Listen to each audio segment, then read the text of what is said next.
Hello, everyone, and welcome to another episode of the Wise Decision Maker Show, where we help you make the wisest, most profitable decisions. My name is Dr. Gleb Tsipursky. I'm the CEO of Disaster Avoidance Experts, the future of work consultancy that sponsors the Wise Decision Maker Show. And today with me is Ahva Sadeghi, who is the CEO and founder of Symba. Now, Ahva, why don't you tell us what Symba does before we get into the discussions about remote work and diversity inclusion? Wonderful. Well, thank you so much for having me, Dr. Gleb. I'm Ahva, as you mentioned, and the co-founder of Symba. We are Symba not for the Lion King, but for symbiotic relationships. And ultimately, what we do is make it easy for employers to design and scale their early career programs, like apprenticeships and internship programs. We're not a sourcing platform. We come into play from the moment they accept their offer to hopefully staying with your organization long term. And we've designed over 10,000 apprenticeship and internships to date. Excellent. Now, tell me a little bit more about what are some best practices that you found for apprenticeships, specifically for people who are working in remote and hybrid modalities, and how that differs for apprenticeships for people who work in fully office-centric modalities. That's a wonderful question. And I think the way that apprenticeships, especially in the United States, are being designed are really still being created. And there's a lot of rules, and every state is kind of coming up with their own plans. But what I would say about a program that might be in person versus remote for an apprenticeship in particular, apprenticeships are about on-the-job learning, right? So you're learning new skills. And sometimes in a remote setting, creating an essence of psychological safety might be a little bit more challenging. I remember my first remote internship at State Department. It was challenging because I couldn't just knock on my manager's door and ask for a question. Anytime I needed support, I had to be very thoughtful about my outreach. Think about, is this an email? Is this a phone call? And how quickly and urgent do I need support here? So in a remote apprenticeship program for employers, it's really important to clearly lay out forms and channels of communication so that your apprentices are supported and they can be successful in their programs. There was a research that came out that 70% of apprentices who don't complete their program was because of the program training design. So making sure that they're supported in that experience is really important.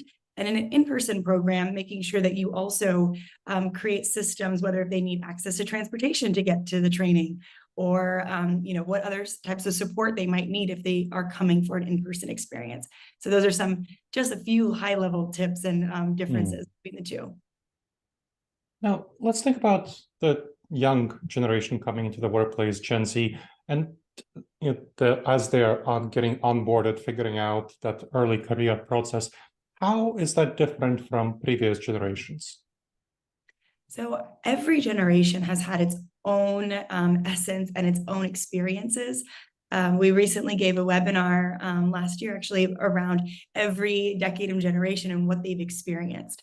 One thing that we've understood from Gen Z now more than ever is they really care about ESGs and the impact, and really are loud and vocal around diversity, equity, and inclusion. And they want an employer who stands up for that as well. So we're seeing that this young talent that's joining the workforce does want to work with an employer who's committed to these types of efforts. And also, I would say there is definitely a difference in the way Gen Z versus maybe older generations are adapting new technology and their openness to trying out new technologies. I think that that's something that we are seeing a little bit of a difference. And I think that another element that we're seeing is that we think young talent is very excited actually about going in person and having the opportunity to flex at least a few days, because young talent right now is craving mentorship and guidance and support. And we do see research that shows that if you go into the office, you're more likely to get promoted and grow in your field than if you're fully remote. So I do think young talent is craving that experience, especially while they have the opportunity to get back into the workforce now. Now, thinking about remote work, hybrid work, and office work, how does the question of diversity, equity, and inclusion that you just brought up intersect with that? In so many ways. I would, first think through how you set up your office enables different populations to have access, right? So if you have a remote setting that enables people who might not be able to go into the office or might feel a lot more comfortable in their own home or work environment or need certain parameters to work successfully, ensuring that employers meet their talent where they're at in order to create that environment is really critical. The second thing is when you are able to hire remotely or think open to hybrid, you expand your talent pool. So in the past, it was wherever we could actually reach talent. So if a company was, HQ in one city, it was all the surrounding universities that they would attract talent from. Now with remote, you can access talent anywhere. I think back to my experience when I was in school in Tucson, Arizona, which is a place where I would say there are not that many job opportunities. And I did a remote internship at State Department in DC. And that impacted my career trajectory incredibly because it gave me access to so many more opportunities and opened up the doors.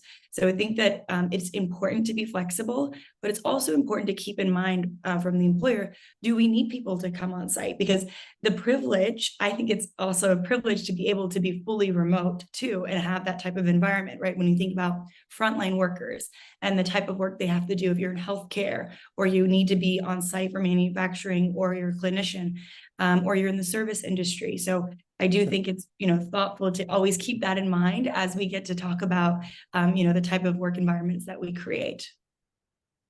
Now, I've helped 23 companies by now figure out their transition to returning to the office, hybrid work, remote work. And what you're bringing up in terms of the remote work positions is definitely a conversation that every company has. So what are your thoughts about the trade-offs? You're saying people get more, like you had more access through being hired remotely, but Gen Z, young people tend to want to come to the office and they have better career tracks, more promotion opportunities, more mentoring if they come to the office.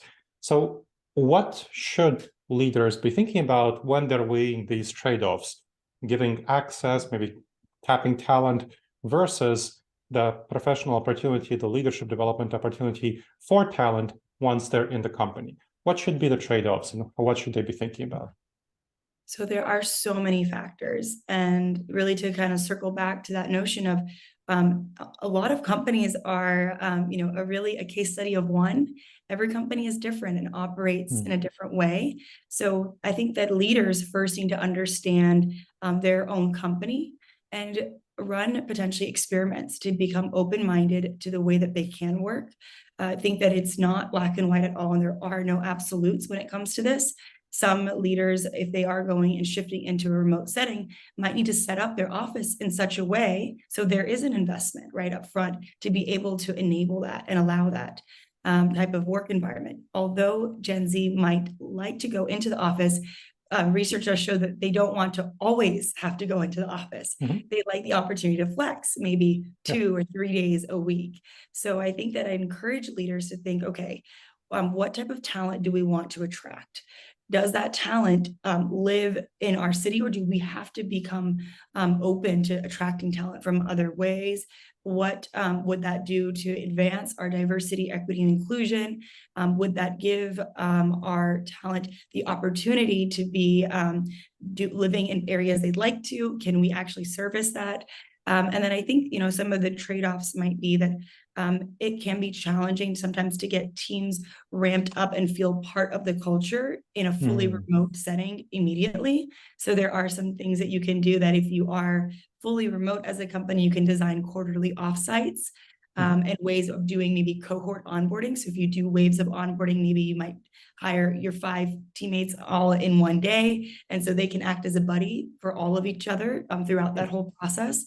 But I really do encourage leaders to be open-minded. I know that last year we had a teammate who asked me about the 4-day work week. And, I remember thinking through the process, and I've done a lot of research on it. You do have to understand what works for us and what might not work for us and what works for us right now, because that could be different in 5 or 10 years. Sure.